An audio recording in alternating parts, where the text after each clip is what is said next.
쉽지만 어긋남이 없는 공부를 위해 해피법당이 개설하는 새 출발 법회 31번째 시간입니다. 법당이 밝아졌습니다. LED 전구를 몇 개 설치하니까 법당이 엄청 밝고 공부가 편안해졌어요. 제가 잘 모르지만 LED 전구라는 게 원리가 그렇다 하더라고요. 전기 에너지를 비트로 전환하는데 전환의 효율이 높아지는 거래요. 그러니까 작은 전기를 가지고도 더 밝아질 수 있는 그러면서 수명이 길고 이렇게 들었거든요. 공부를 시작하면서 이런 이야기 한번 짚어보고 싶습니다. 과학이 우리 삶을 참 풍요롭게 해주거든요. LED 전구라고 하는 이것도 과학의 힘에 의해서 동일한 전기 에너지를 기존의 전구보다 아주 효율적으로 그 빛의 세기를 증폭시켜 가지고 밝음을 제공해주고 있거든요. 공부라는 것도 그런 것 같아요. 우리가 얼마나 오랫동안 절에 다녔느냐, 얼마나 오랫동안 불교 신자로서 살았느냐 하는 것도 중요한 일이긴 하지만, 그러나 그보다 더 중요한 것이 얼마나 효율적으로 불교 신자의 삶을 살 것이냐.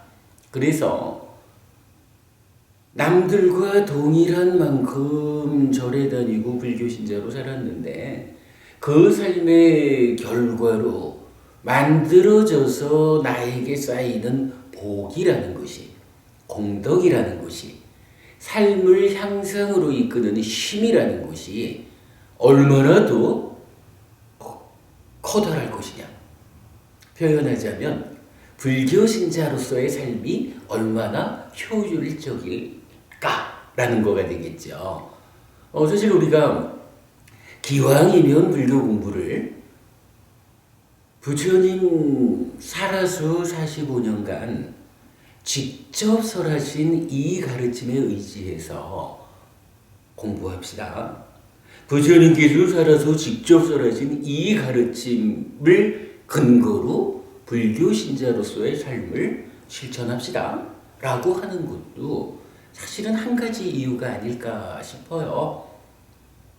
바로 LED 전구가 동일한 전기 에너지를 아주 효율적으로 빛으로 전환해가지고 강한 빛의 밝기를 제공하듯이 이제 부처님 살아서 직접 설하신 율장과 서부니까야라고 하는 이 가르침에 의지해서 배워 알고 실천하는 삶을 살아갈 때 우리에게 그러한 효율적인 삶의 향상이 갈수록 괴로움은 줄어들고 행복은 늘어나는 이러한 삶이 우리에게 실현될 것이다. 그렇게 생각합니다. 과학자들만 삶을 효율적으로 향상하는 것이 아니라 부처님 가르침을 우리가 어떤 눈으로 보아서 어떻게 의지함으로써 삶을 좀 더 효율적으로 향상으로 이끌까? 불교 신자라면 반드시 고민해 보아야 할 일이다. 이렇게 생각합니다. 지난 여러 주 동안 우리가 삶을 향상으로 이끄는 이 일을 하기 위해서 4가지로 구성된 하나의 법이 주어져 있다라는 것을 공부하고 있습니다. 부처님께서 믿음과 오계와 보시와 수행이라고 하는 이 4가지 법을 알려주시면서 이 4가지가 어떠한 쓰임새를 가지는 것이냐, 우리 삶에서 어떤 역할을 해주는 것이냐라고 여러 경전을 통해서 다양한 방법으로 설명해 주셨거든요. 뭐 대표적인 것이 우리가 아는 누구나 원하지만 얻기 어려운 것이 네 가지가 있다. 그 네 가지를 얻는 방법이 바로 믿음, 오개, 보시, 지혜라고 하는 네 가지다. 복습 한번 할까요? 누구나 원하지만 얻기 어려운 네 가지 뭐였나요? 첫째가 법답게, 우리식으로 표현하면 정당한 방법에 최선의 노력을 얹어서 재물을 얻는 거. 정당한 방법에 최선의 노력을 얹어서 부자 되는 삶이 불교 신자의 삶이다. 요거 한 가지였죠. 그리고 거기에 두 번째로는 이러한 삶의 과정을 통해서 명성이 생겨나면 참 좋겠는데 그게 나 혼자 잘났다고 칭찬받는 그런 명성을 넘어서서 스승과 가족 친지들과 더불어서 훌륭한 사람들이요. 요런 명성을 가질 수 있으면 참 좋겠는데 요거 참 누구나 원하지만 얻기에 어렵다 이거죠. 세 번째가 뭔가요? 건강하게 장수하자라는 거죠. 설명이 필요 없죠. 누구든 인간으로 태어났다라고 하면 건강하게 오래 살고 싶다라는 것은 뭐 당연한 바람이겠죠. 네 번째가 뭔가요? 이러한 훌륭한 삶을 살다가 그럼에도 불구하고 물질로 된 몸이라고 하는 삶의 한계 때문에 그저 100년쯤 지나면 또 죽어야 한다. 죽고 나면 더 좋은 세상, 하늘나라에 태어나가지고 행복을 누려야겠다. 요 네 가지가 부처님이 제시해 주시는 거예요. 누구나 원하는 거지만 얻기에 어렵다라는 거거든요. 그럴 때 이 네 가지를 뭐 불교 신자가 그런 게 필요해? 라고 부처님 얻지 마 이렇게 알려주는 거 아니라는 거죠. 어떻게 하면 그러한 것을 얻을 수 있는지 그러한 것을 다 갖춘 행복한 삶을 살 수 있는지 그 방법을 알려주시죠. 그랬을 때 바로 믿음, 오개, 보시, 지혜라고 하는 요 네 가지를 갖추는 삶이 그것을 얻는 방법이다. 이렇게 알려주셨죠. 우리가 지금 공부하고 있는 요 네 가지 법이 가장 대표적으로 출현하는 자리가 그 자리다. 이렇게 보아도 좋겠죠. 아무튼 여러분 정말로 여러분들이 올바른 것에 대해서 얻고자 원하는 것이 있다면 그 원하는 바를 가질 수 있는 방법이 바로 요 네 가지다 라는 거 우리가 꼭 기억하기로 하고요. 아무튼 이제 지난 여러 주를 통해서 합리적인 행위경을 통해서 방금 말씀드린 그 내용을 우리가 알아보았고요. 그런가 하면 지난주까지는 디가자누경이 알려주는 이야기를 보았죠. 제가자 어떠한 삶을 사는 사람들인가요? 경전은 그렇게 제시하는 거죠. 자식들이 북적거리는 집에서 가시의 전단향도 사용하고 금과 은을 양류하고 쉽게 말하자면 다복하고 풍족한 삶을 불교 신자라면 제가 신자라면 살아야 하는 것이다. 그러면 그러한 다복하고 풍족한 삶을 제가 신자로서 살고자 한다면 그러한 가운데 금생에도 나에게 이익과 행복을 주고 다음 생에도 이익과 행복을 주는 그러한 가르침을 부처님 가르쳐 주십시오. 이렇게 디가자누라는 사람이 부처님한테 요청을 한 거죠. 그래서 부처님께서 금생의 이익과 행복이 되는 법 네 가지를 가르쳐 주시고, 그 다음에 내생의 이익과 행복이 되는 법 해서 네 가지를 가르쳐 주셨죠. 그 중에 내생의 이익과 행복을 주는 법, 요게 뭐였어요? 바로 지금의 주제, 믿음, 오계, 보식, 지혜의 네 가지 법을 갖추는 것이다 이랬죠. 디가자누경에서 사실은 또 하나 우리가 주목한 내용이 있었죠. 금생에 나에게 이익과 행복을 주는 네 가지로 부처님이, 첫째는 근면함을 부족해야 한다 그랬고요. 두 번째 보호를 부족한다. 세 번째 선우를 사귄다. 그리고 네 번째 균형 잡힌 생계를 유지해야 한다. 요 내용 보았죠. 물론 선우, 좋은 친구가 누구냐라고 하면 여기서도 믿음과 오계와 보시와 지혜를 갖춘 사람이 좋은 친구다. 그들과 함께하면 나의 삶이 향상되는 것이다. 이렇게 말했죠. 그러나 정작 우리가 이 경에서 정말 주목하자고 했던 것은 하나의 주제였던 거죠. 균형 잡힌 생계를 유지해야 합니다. 이거요. 잘못된 일에, 예를 들어서 술 마시고 놀고 하느라고 과도하게 돈을 지출하는 거, 이건 뭐 말할 것도 없는 거죠. 그러나 때에 따라서는 정말 좋은 일이 있어요. 보시도 많이 해야겠어요.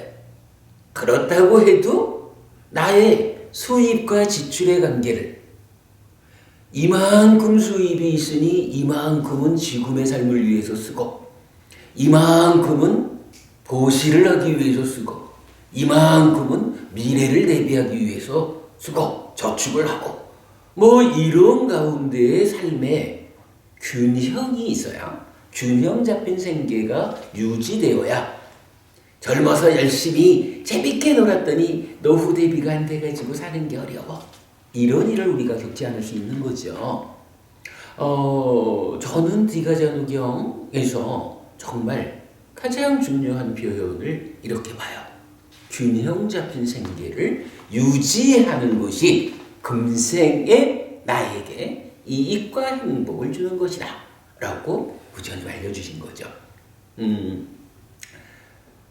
제가 방금 말씀드리면서 심지어는 좋은 일, 보시하는 일에서도 내 생계의 균형을 넘어서는 과한 보시는 사실은 적절하지 않다 라고까지 말씀을 드리는 거예요. 불교신자가 오늘만 불교신자하고 말 것도 아니잖아요.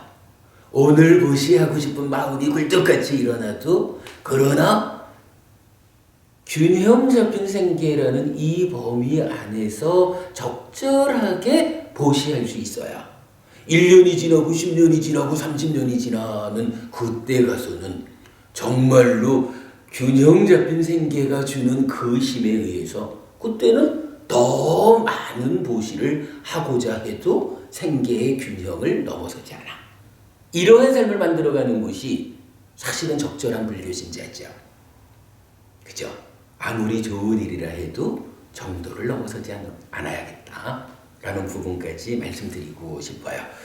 자, 그런가 하면 지난주에 우리가 또 재밌는 거를 보았죠. 이 디가자누경을 통해서 우리가 발견한 것이 제가자의 삶에 대한 정형구였죠. 다시 한번 읽어볼까요? 세존이시여, 저희 제가자들은 소유적 사유를 즐기고 자식들이 북적거리는 집에서 살고 가시에서 산출된 전단향을 사용하고 화환과 향과 연고를 즐겨 사용하고 금, 은을 향유합니다. 이렇게 말했죠. 요거 그래서 줄여서 말하니까 다복하면서 풍족한 이러한 삶을 제가의 불교신자는 살아내야 합니다. 이렇게 이해했던 거죠. 그래서 제가자의 모범이 되는 삶을 말하는 또 다른 경전들을 지난주에 좀 몇 개 보았죠. 그 중에 대표적인 경이 뭐였나요? 웰루드와라에 사는 자, 경이 있었죠. 그 경에서 우리가 정말 멋진 주제를 하나 발견했지요. 이런 거였죠. 지경 부부님, 우리 저 이웃 종교에서 말하는 것을 보면 부자가 죽어서 천국에 가는 것은 낙타가 바늘구멍을 통과하는 것보다 어렵다. 이렇게 말하고 있잖아요. 근데 만약에 그것이 이웃 종교의 가르침이 아니고 부처님 가르침이다 라고 하면 이게 좀 곤란함이 생겨요. 부처님은 오늘도 우리가 하늘에 태어나자라는 이야기를 이미 하고 있잖아요. 많은 경전에서 부처님은 다음 생에는 하늘에 태어나서 행복하게 살아야 합니다.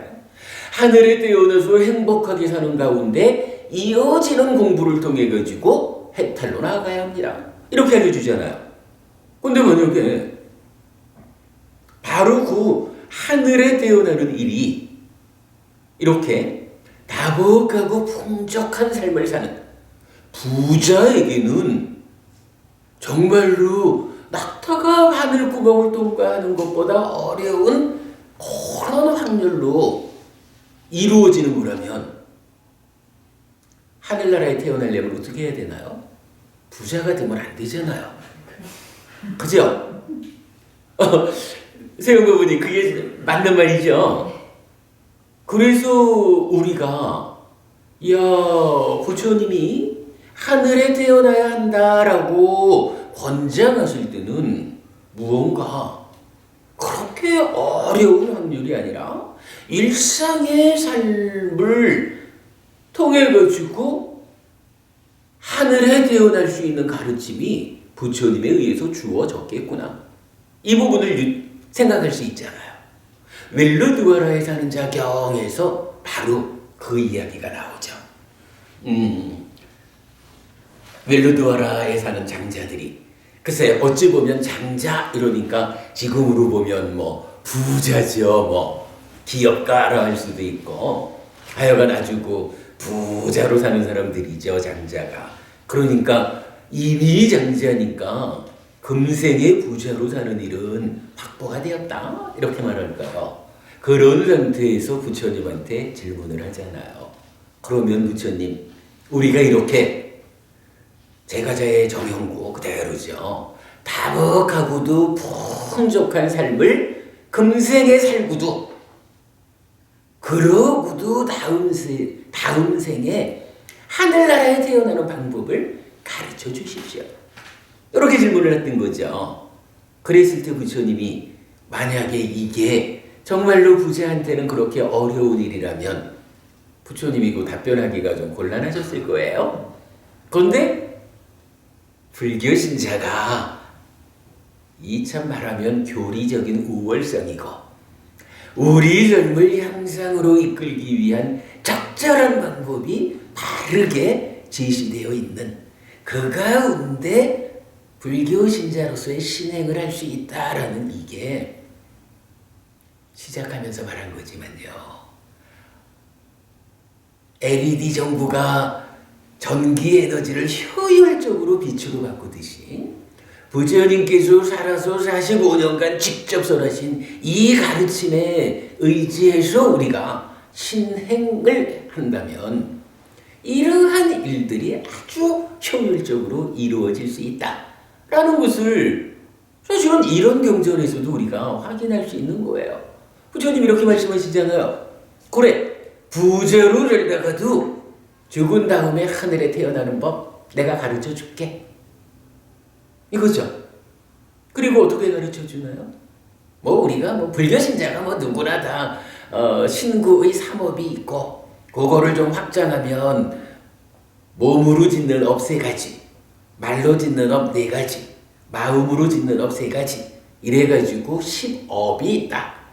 잘못 지으면 10악업이 되고 잘 지으면 10선업이 된다. 10악업은 괴로움을 만들고 10선업은 행복을 만든다. 뭐 이거야 우리가 기본적으로 아는 거잖아요. 이러한 기본 위에서 부처님이 알려주는 답이 이거잖아요. 몸으로 짓는 세 가지 업과 말로 짓는 네 가지 업을 어떻게? 착하게 지어라. 십선업에 속하게 지어라. 그런데 이게 그냥 말하는 수준으로 불살생 이래가지고 다른 생명을 해치지 마십시오. 요 정도를 가지고 부자가 하늘에 태어나는 방법 요렇게 알려주진 않는 거죠. 요거를 10악업을 지키는 짓대 어떻게 하라고요? 기억해 보자고요. 첫째가 불살생 다른 생명을 해치지 않는다. 요걸 놓고 우선은 내가 다른 생명을 해치면 안 되죠. 그리고 두 번째는 어떻게 하라고요? 내가 사랑하는 많은 사람들에게 다른 생명을 해친다라는 것은 이렇게 괴로움을 만드는 안 좋은 일입니다.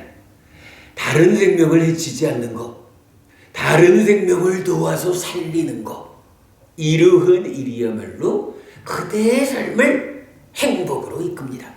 라고 가르침을 전달해가지고 다른 생명을 해치지 않게끔 이끌어주는 일을 해야 된다.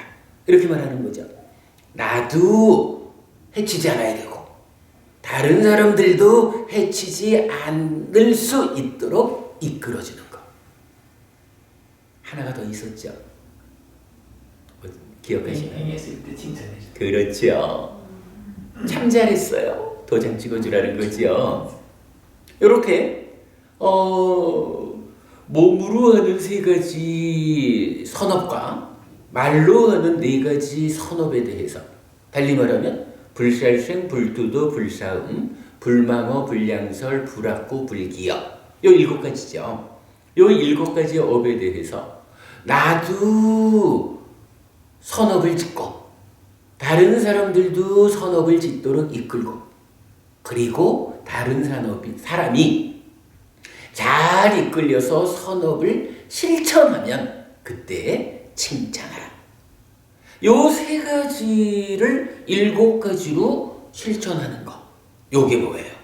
바로 부자로 살고도 가르침을 모르면 낙타가 바늘구멍을 들어가는 것보다 더 어려운 일이 될 수 있겠지만 이제 이러한 가르침을 배워 실천하면 누구나 다 부자가 되어서 살 것이고 부자로 살다가도 하늘에 태어나게 된다. 이렇게 알려주시잖아요. 사실 경전은 요 7가지를 삼중으로 지어라 라는 데 이어가지고 4가지 법을 더 말해주죠. 불법승 삼보에 대한 아주 정확함 그리고 계율을 지키는 거. 요거 예류자가 되는 방법이죠. 이렇게 7가지를 3가지 형태로 바르게 실천하고 예류자가 되기 위한 이 4가지 불법승 삼보에 대한 아주 정확함과 계를 구적하는 이러한 삶을 실천해 나가라. 그러면 부자로 살고도 죽은 다음에는 하늘에 태어날 것이다. 요거 지난주 공부의 핵심 주제였죠. 제가 이 설법을 하고도 엄청 좋아가지고요. 이 이야기를 지난주 우리 화요일날 해피설법회에서도 소개를 했잖아요. 수요일날 해피설법회에서도 소개를 했거든요. 목요일날 서울 가서도 요 이야기를 소개를 해드렸어요. 근데 사실은 이게요. 불교 신자인 우리들한테 너무 중요한 거예요. 만약에 부자로 살고 나면 하늘에 태어나는 일이 정말 어려운 일이다 라고만 알려진다라고 하면 우리가 지금 부자로 살아야 될 이유가 없는 거예요. 부처님께서 아무리 정당한 방법에 최선의 노력을 얹어서 부자 되라, 그게 불교 신자들, 제가 불교 신자의 삶이다 라고 알려주셔도 그렇게 살고 나면 하늘에 태어나는 일이 어려워? 이러면 그렇게 살 일이 있나요? 그러나 바로 이러한 가르침에 의해서 살아서는 이런 방법에 의해서 부자 되고 죽어서는 이런 방법에 의해서 하늘에 태어나는 연결된 가르침이 완성되잖아요. 이게 전기를 효율적으로 바꾸는 LED 전구보다 우리 삶의 형성을 위해서 내 삶이 갈수록 괴로움은 줄어들고 행복은 늘어나는 이러한 삶을 실현하는 데에는 훨씬 더 중요한, 훨씬 더 비중 큰 공부다. 이렇게 우리가 이해해야 되겠죠. 예, 아무튼 이 믿음과 오개와 보시와 지혜라는 네 가지 법이 정말 우리 삶에서 가지는 의미가 비중이 너무 크다 보니까 여러 주 이와 관련한 공부를 하고 있어요. 자, 오늘은 먼저 나눠드렸던 교재로 다시 돌아가가지고 이 주제에 대한 나머지 경전들 몇 개를 이젠 좀 쭉 훑어보는 것으로 해서 가능하면 오늘 이 주제를 마감을 지어볼까 합니다. 자, 8페이지로 가겠습니다. 8페이지 여기 이 세상 경 1번이 있어요. 2번 경도 같은 내용을 말해주고 있고요. 위사카라고 해서 아주 부처님 당시에 여자 제자 중에 으뜸가는 제자 중에 한 분이에요. 이 위사카라고 하는 여자 신자가 부처님한테 이렇게 여쭤봅니다.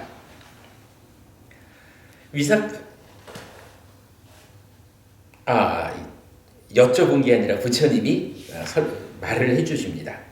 위사카여, 네 가지 법을 갖춘 여인은 여기 이 세상을 극복하기 위해 도를 닦고 그녀는 이 세상을 성취한다. 무엇이 넷인가? 위사카여, 여기 여인은 맡은 일을 잘 처리하고 하인들을 잘 관리하고 남편의 마음에 들게 행동하고 자신을 잘 보호한다. 이 세상을 극복한다라는 이야기는 뭔가요? 이 세상을 살아가면서 특별한 어려움을 겪지 않고 행복하게 삶을 사는 것, 이런 의미로 볼 수 있겠죠.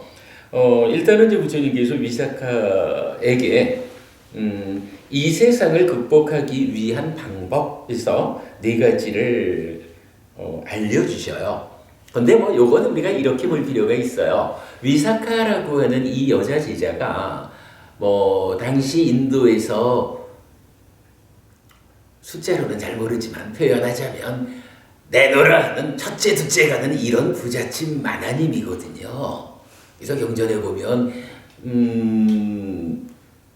미가라마뚜 강당이라고 해가지고 커다란 절도 지어가지고 부처님한테 그러니까 상가에 헌납하고 아주 대단히 뛰어나면서도 부잣집 만화님이에요. 그러니까 지금 이제 여기서 이제 위사카에게 부처님이 맡은 일을 잘 처리하고 하인들을 잘 관리하고 남편의 마음에 들게 행동하고 자신을 잘 보호한다라고 요게 이 세상을 극복하는 법이다 이렇게 알려주셨는데 요거는 좀 사시눈을 뜨고 바라보지는 않아야 할 것 같아요. 왜냐하면 이 법이 설해진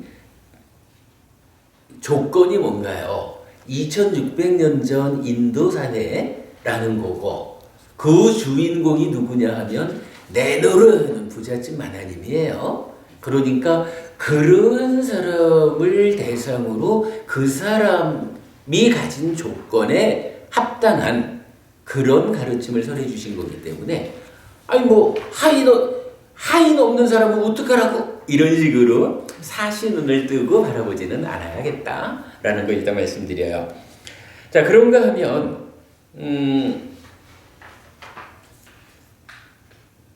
9페이지 좀 아래쪽으로 와서 8번까지 가겠습니다.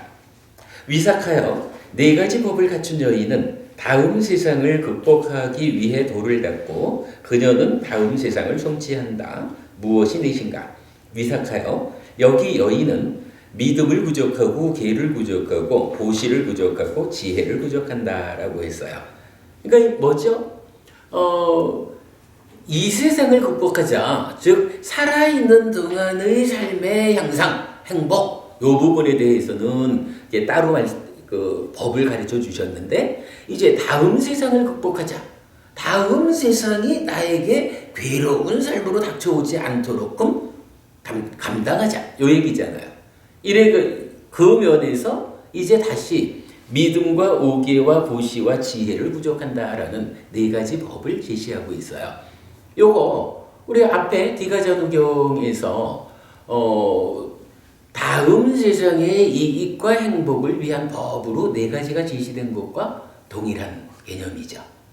예, 이렇게 이 네 가지 법이 위사카에 대한 설법에서는 다음 세상을 극복하기 위한 방법이다라고 제시되었다. 다음 세상에서 행복하기 위해서는 지금 우리의 삶이 이 네 가지를 갖춘 삶이어야겠다라는 거, 그렇게 이해한 거로 하고 요 경전은 넘어가겠습니다. 자, 그런가 하면 이제 10페이지 가면 어울리는 삼경이 있어요. 이 이야기는 우리가 참 많이 한 거죠. 늙은 부부가 부처님한테 와서, 부처님, 우리 두 부부가 어린 나이에 시집장가를 와가지고 여태까지 마음으로도 서로를 어긋나지 않았으니 뭔가 말로 써야 말할 게 있겠습니까? 우리가 이렇게 평생을 서로 사랑하는 부부가 되어서 살아갔는데 앞으로 죽을 때까지도 이렇게 서로 사랑하다가 다음 세상에 또다시 부부로 만나서 이러한 행복한 사랑하는 부부로서의 삶을 다시 이어가고 싶습니다. 방법을 가르쳐 주십시오. 요렇게 이제 여쭤보는 거죠. 지금 부부님은 이런 질문에 대해서 다음 생에 또 제가 자의 삶을 살지 않고자 합니다. 라고 하셔서 우리가 지난번에 한번 그런 말씀 나눴었죠. 그러나 어쨌든 부처님은 이렇게 행복한 부부의 삶을 다음 세상에 또 이어가고자 합니다. 무슨 방법이 있습니까? 라고 하니까 동일한 믿음, 동일한 계, 동일한 보식, 동일한 지혜를 갖춰라 라고 또한 같은 네 가지를 알려주셔요. 근데 이거는 나 혼자가 아니라 부부라고 하는 둘이 같이 해야 되는 거니까 앞에다가 동등한 요걸 붙여주신 거죠. 그래서 하여간 우리가 살아간다라고 하는 데서 나 하나의 개인이라는 것을 넘어서서 이제 우리라고 하는 관계가 맺어지는 건데, 이 관계의 가장 가까운 관계, 최근접의 관계, 그만큼 내 삶에 미치는 영향이 큰 요 관계가 이제 부부잖아요. 그러니까 이 부부가 어떻게 만족한 삶을 살아낼 수 있을까라고 하는 것은 사실은 동일한 주제를 그냥 대상만 좀 더 확장을 하면, 부부간에 이렇게 동일한 믿음, 계, 보시, 지혜를 통해서 그러한 삶이 실현된다면, 이제 부모님과 자식을 포함한 우리 가정 모두가 그렇게 살 수 있다면 우리 모두가 또한 이러한 행복한 관계가 세세생생 연결이 될 것이다.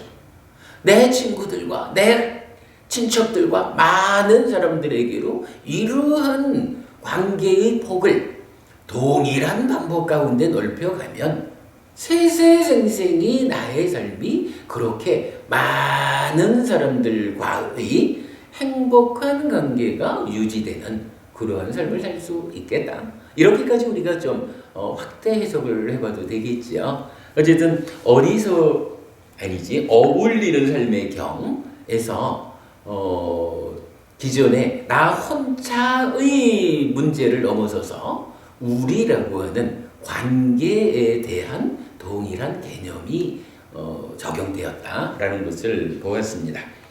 자, 그 다음에 11페이지 맨 아래로 가면 은혜에 보답하지 못한 경이라고 나와요.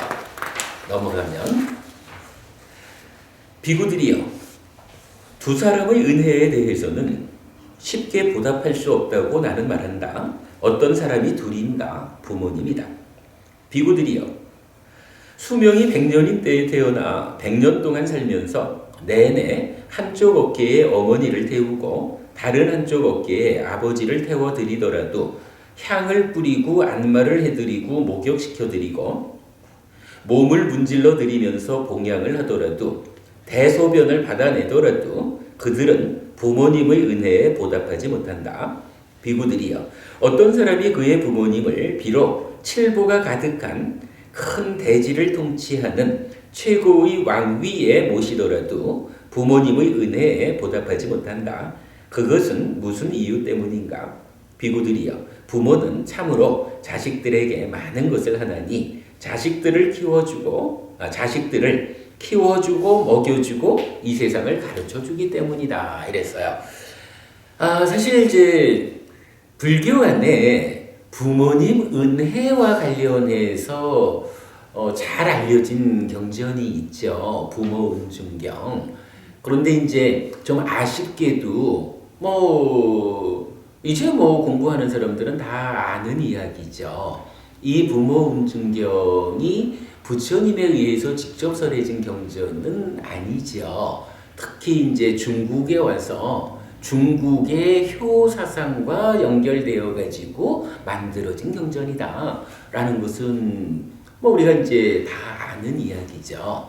그러나 부모 은중경에서 우리가 한 세상 살아가면서 참으로 나를 낳아주고 길러주신 그래서 이 세상을 살아갈 수 있도록 힘이 되어주신 부모님의 은혜야말로 참으로 소중하다라고 부모 은중경을 통해서 잘 안내가 되어 있지요. 그런데 그래도 이제 우리가 공부의 효율성 얘기를 하려니까 아무래도 부처님 살아서 직접 설하신 가르침 중에 부모님의 은혜가 참으로 귀하다라고 알려주신 경전이 있을까? 라고 찾아볼 때 찾아지는 경전이 사실은 바로 이 경전입니다. 아예 제목 자체가 은혜에 보답하지 못한 경이에요.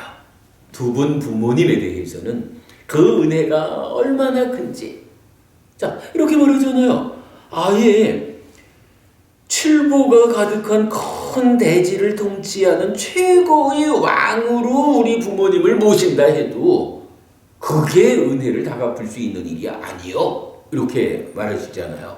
왜? 왜냐하면 부모님은 처음으로 자식들을 키워주고 먹여주고 세상을 가르쳐주기 때문이다. 이렇게 말하셨거든요.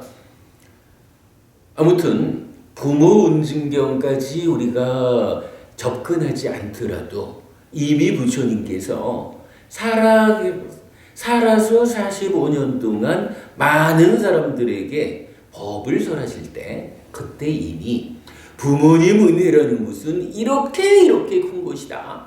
참으로 부모님을 잘 모셔야 하는 것이다. 라고 강조하고 있다.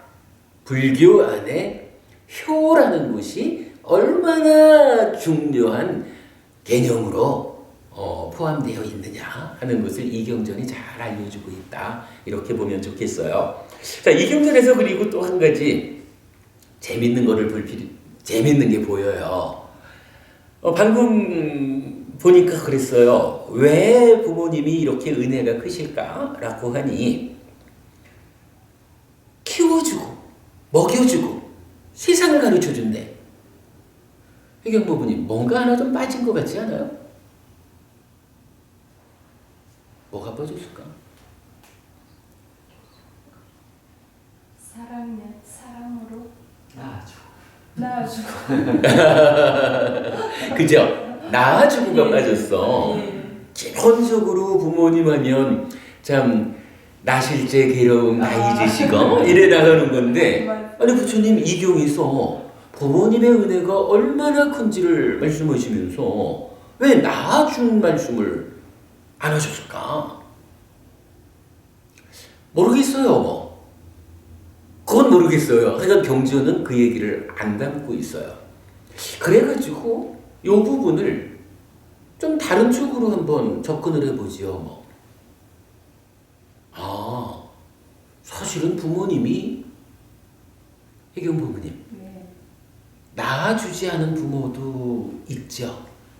예. 특히 요즘 같으면 그 입양이라는 예. 문화가 있잖아요.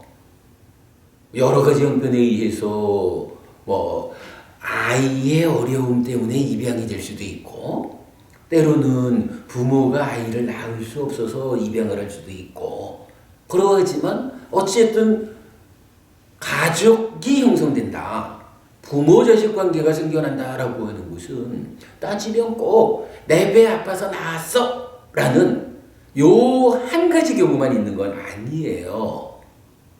어찌 보면 부처님이 마치 요즘 세상을 위해서 이런 법을 주신 것 같아. 만약에 이 경전에 왜 부모님이 그렇게 귀하실까라고 할 때 낳아주고 먹여주고 세상을 낳아주고 키워주고 먹여주고 세상을 가르쳐 주어서 이렇게 부처님 설명을 하셨다 하면, 사실은 불교 신자가 입양이라고 하는 이 일을 보는 시각이 달라질 수 있어요. 부모 자식 관계라는 게 낳아주는 데부터 출발하는 거고, 그로 인해서 부모의 은혜가 큰 건데, 입양이라는 것은 낳아주는 일은 아니란 말이죠. 근데 사실은 입양이라고 하는 것은 현재 인간들의 삶에서는 사실은 중요한 일이거든요. 입양을 통해서 부모 자식 관계가 형성이 되고, 그렇게 형성된 관계가 낳아주는 일을 통해 가지고 형성된 부모 자식 관계에 비해서 사실은 부족하지 않은 그 사랑의 관계로서 가족이 형성된다고요. 이 부분에 대해서 이제 불교가 부처님이 바로 부모님의 은혜를 설명하는 이 경에서 낳아주고를 포함하지 않았다 라는 부분 때문에 입양이라고 하는 이 일에 불교 신자가 아주 적극적이 될 수 있다. 참으로 낳아야만 내 자식인가? 이러이러한 조건들에 의하면 때로는 입양을 해서 내 자식이 되면 그때부터 내가 경전이 말하는 대로 키워주고 먹여주고 세상을 가르쳐주는 일을 하는 거지 뭐. 그러면 그렇게 자라난 아이는 어떻게 해요? 키워주고 먹여주고 세상을 가르쳐주신 이분이 내 부모님이셔. 이분의 은혜가 이러이러하게 큰 거예요. 라고 알아야 되는 거죠. 아주 현대적인 가르침이에요. 근데 이제 여기에서 이어서 요경전 얘기 조금만 더 하면, 부모 은증경하고 이경하고가 좀 차이는 있는 것 같아요. 부모 은증경은 그 소중한 부모님의 은혜에 어떻게 갚을 것이냐 하는 것이 제가 이제 기억이 잘 안 나요. 출가 전에는 저도 잘 알았던 것 같은데, 그런데 조금 다를 것 같아. 지금 이경에서 부처님은요, 부모님 이 소중하고 큰 은혜를 주신 이 부모님에게 은혜를 갚는 방법을 가르쳐 주셔요. 부처님식의 접근이에요. 자, 이어서 읽어볼게요. 비구들이여, 어떤 사람은 신심이 없는 부모로 하여금 스스로 삼보의 신심을 가지게 하고 신심에 머물게 하고 확고하게 굳히도록 한다. 개를 파한 부모로 하여금 스스로 개를 가지게 하고 개에 머물게 하고 개를 확고하게 붙이도록 한다. 인색한 부모로 하여금 스스로 보시하게 하고 보시하는 곳에 머물게 하고 보시하는 곳을 확고하게 굳히도록 한다. 지혜가 없는 부모로 하여금 스스로 지혜를 가지게 하고 지혜에 머물게 하고 지혜를 확고하게 굳히도록 한다. 비구들이여, 이렇게 함으로써 그는 참으로 부모의 은혜에 보답하는 것이다 라고 했어요. 어찌 보면 뭐 이거는 당연한 이야기죠. 요 네 가지가 어떤 거예요? 원하는 것을 얻는 방법이기도 하고, 또한 이제 연세 드신 연배 높으신 부모님을 생각해서 보면 다음 세상의 이익과 행복을 주는 방법이에요. 다음 세상을 극복하는, 그래서 다음 세상에 어려움을 만나지 않는 그런 방법이에요. 이제 연세 드신 부모님을 위해서 우리 부모님께서 이러한 삶을 살아내신다 하면 참으로 고맙고, 이제 부모님을 위해서 무언가 건강을 위해서 좀 더 챙겨드리고 여러 가지 할 수 있는 일이 있겠죠. 그런데 만약에 우리 부모님이 믿음과 오개와 보시와 지혜라고 하는 이렇게 다음 세상을 대비하는 이것에 대해서 알지 못한다, 그러한 삶을 실천하지 못한다라고 하면 부모님을 위해서 해드릴 수 있는 가장 중요한 일은 바로 이건 거예요. 이것만 우리 부모님께서 실천할 수 있으면 다음 생이 보장이 되는 건데, 그죠? 그러니까 부처님, 부모님의 은혜가 이렇게 크다. 그 부모님의 은혜에 보답하는 최고의 방법은 바로 이 네 가지를 구족하시게, 그러한 삶을 살아내실 수 있도록 부모님을 이끌어드리는 것이다. 이렇게 말씀을 해주잖아요. 적절하죠. 은혜를 갚지 못한 경인가, 갚기 어려운 경인가, 은혜에 보답하지 못한 경하고 부모 은준 경하고가 한면으로는 부모님 은혜가 이렇게 크다라는 것을 알려주시는 공통점이 있지만, 정작 그 은혜에 우리가 어떻게 보답할 것인가 라는 측면에서는 차이를 보이고 있죠. 그 점 여러분 감안하셔서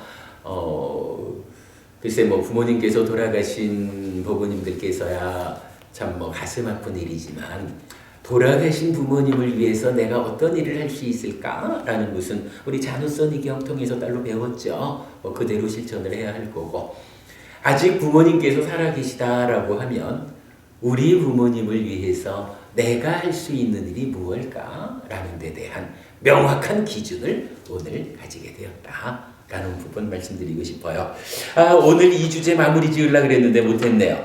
보니까 이어서 나오는 힘경이라는 또 중요한 경전이 하나 있어서 다음 주에 힘경을 통해서 이 네 가지 법 한 번 더 공부하고 마무리 짓도록 그래야겠습니다. 오늘 공부 여기까지 하겠습니다. 수고하셨습니다. 참 가도 끝이 없죠? 들어도 재밌는 것 같아. 이 부모님이고 형제고 아내고 자식이고 간에 이제 이렇게 이제 마음은 꿀떡같이 하고 싶은데 이제 상대방이 이제 받아들이는 것이 설득하기가 참 어렵습니다. 그래서 이제 그 힘이라는 게 필요한 거예요. 다음 주에 해야 되겠다. 요번 주 마무리 못하고 다음 주에 한번 더 하자라고 해서 힘경이라는 게 나오는데, 요 심경에서도 지금 말씀하시는 그 유사한 주제가 좀 다뤄질 겁니다. 결국은 그래요. 해야 되는 일이 있잖아요. 근데 지금 박광포부님 말씀대로 해야 하는 일을 실제로 하지 못해가지고 우리가 어려움을 겪는 거라고요. 해야 하는 일을 실제로 해내기 위해서 필요한 게 힘이거든. 그죠? 안다는 것만 가지고는 부족하다고요. 아는 것을 우리가 분명히 배워 아는 건 실천을 통해서 실현하는 거잖아요. 아는 것을 실천하기 위해서는 실천하려면 어쨌든 힘이 있어야 실천이 된다고. 교수님 또 상대방이 받아들이는 것도 참 중요하잖아요. 그것도 중요하죠. 그런데 그게 따지면 남이 받아들이는 것은 그건 내 몫이 아니야, 자기 몫이지. 그런데요, 자기 몫의 일이 우리가 내 입장에서 봐도 그러지요. 내가 처음에 좀 미운 사람이 있다가도 저 미운 사람이 이렇게 오랜 시간을 두고 나한테 정말로 진정을 다해서 노력하는 모습이 보이다 보면 미워가지고 이러다가도 언젠가는 내가 바뀌는 거지 뭐. 분명히 받아들이는 사람의 입장이 중요한데요. 받아들이는 사람의 그 입장도 자기 혼자만의 입장은 아니라 나하고 연결되어서 그분의 입장이 있는 거기 때문에 그분이 그 받아들이는 입장이 바뀌는 데는 그분 자신의 역할, 노력도 필요하고, 그러나 분명히 한 거지, 내가 어떻게 그와의 관계를 유지해 가느냐, 바꿔가느냐, 이것도 그 사람을 바꾸는데 한 가지로 참여를 한다고요. 이럴 때 그런 일을 그럼 어떻게 할 건데? 그 자리에 힘이 필요한 거야. 근데 내가 이제 기율을 지키고 바른 모습을 보여줌으로 해서 이제 그 전달하고자 하는 그 사람이 이제 신뢰를 가지도록 만들어야 된다는 거죠. 예, 그런 부분에다가 이제 다음 주에 요 심경에서는 그런 일을 해내기 위한 힘이 어떤 게 있느냐, 어떤 힘으로써 그런 일을 해낼 수 있느냐라고까지 나오거든요. 그 얘기 다음 주에 합시다. 저는 처음에 다니던 절은 유스님 세 분 계시던 절에 다녔거든요. 근데 유스님들 같은 경우는 이런 얘기를 하면 이제 전생의 어떤 악연이다. 이런 식으로 이렇게 좀 이렇게 해석을 하시는 네. 경우가 많더라고요. 예, 많은 경우에 그렇게 말을 하는데, 그러고 보면 우리가 참 공부 하나는 잘한 게 있죠. 분명히 현재는 지금 말씀하시듯이 전생의 인연으로 이래 되면 전생의 인연에 의해서 지금 관계가, 지금 삶이 결정돼 버리는 게 된다고. 그래서 과거가 곧 현재가 돼 버리는 거거든요. 그러면 이거는 다람쥐 채바퀴 돌듯이 반복될 수밖에 없는 거야. 근데 부처님은 분명히 그렇지 않다. 현재는 과거 더하기 현재 1, 지금 나의 행위 더하기 현재 2, 여러 가지 조건들, 이래가지고 과거는 작은 것이고 현재는 큰 것이다 라고 알려주잖아요. 그래서 어빈과보 이럴 때 결과로 생겨난 것보다 우리 삶의 실질적인 의미를 가지는 것은 생겨난 결과에 지금 내가 어떠한 조건으로 참여하느냐에 따라서 100으로 만들어 놓은, 그러니까 과거 삶의 결과로 만들어진 100이라는 괴로움을 놓고 이거를 1000으로 뻥튀기 해가지고 많이 아픔을 겪을 거냐, 그냥 100 그대로 겪을 거냐, 줄여가지고 1로 겪거나 아니면 0.0000001 이래가지고 왔다 갔는지도 모르게 줄여서 겪을 거냐, 요거 업장소멸 요거죠. 그런가 하면 과거에 만들어 놓은 행복 100을 놓고 이 100의 행복을 지금의 삶을 통해 가지고 1000으로 만으로 뻥튀기 해가지고 누릴 거냐, 생겨난 그대로만 누릴 거냐, 아니면 0.0001로 과거에 만들어 놓은 행복이 왔다는 갔는데 나는 그것을 누리지도 못해, 요렇게 살 거냐, 이런 부분을 결정하는 게 결국 업인과보, 업을 원인으로 과와 보가 있다라고 해서, 그죠? 행위가 가지는 과와 보의 법칙성, 이걸 우리가 가장 중요하게 보는 거잖아요. 하여간 현재는 과거 더하기 현재 1 더하기 현재 2, 요 개념으로 업인과보를 이해하는 거. 부처님 가르침은 우리 사는 일을 이렇게 가르쳐 주는 거예요. 그러니까 이제 여기서 만약에 이게요, 이런 부분을 감안하지 않으면 지금 여기 있는 우리 5 사람이 전생에도 우리가 만났었던 거야. 우리 5 사람이. 얘기하는 분들이 아니 있어요. 이제 과거의 업이 영향을 전혀 안 미치는 건 아니고 예. 그 미침이 그게 절대적이가 될 수가 없다는 얘기죠. 그건 아주 그 현재의 내 그럼. 상황을 어떻게 하느냐에 따라서 이 저희가 관계가 지금 스님은 묻힐 수 이렇게 이 나이에 제가 이렇게 네. 스님 공부를 이렇게 만나가지고 하는 것도 근데 이제 그게요. 예. 그러니까 이렇게 얘기를 할 수 있는 거예요. 우리 5 사람이 예. 만약에 그런 경우로 보자면 다 전생에 만나서 이런 일들을 함께 했기 때문에 금생에 또 만나서 이래 하고 있는 거야. 지금 이제 해경부부님 말씀은 그러했기 때문에 이 나이에 만나진 거야. 이렇게 볼 수가 있는 거거든요. 어떤 약간의 인연은 있다고. 아니 그렇게 볼 수도 있는 거고. 예. 그런가 하면 이게 뭐 우리가 뭐 전생을 볼 만큼 공부가 안 돼서 확인은 안 되지만 어쩌면 지금 5명 중에 한 3 사람은 전생에도 알던 사이야. 전생에도 함께 공부를 하고. 예를 들어서 이렇게 볼까요? 수영거부님하고 저하고 전생부터 알던 사이야. 그래가지고 전생의 업의 영향 때문에 1년 전에 수영거부님이 그냥 딱 찾아오셨어. 그런데 경우에 따라서는요, 희경거부님하고는 저하고 전생에 만난 적이 없어. 예. 그런데 전생의 인연 때문에 수영거부님하고 저하고가 만났는데 수영거부님하고 해경거부님이 전생의 인연은 어떤지 모르지만 하여간 금생에 각각이 결혼을 했는데 그 결혼한 사람들이 친구인 것도 뭐야? 이래가지고 다양한 어떤 조건관계, 삶의 과정 때문에 2 사람이 인연이 생겨버렸어. 그러다 보니까 2 사람의 인연이 생겨났다라는 그것의 연장선상에서 해경거부님하고 저하고 만났어요.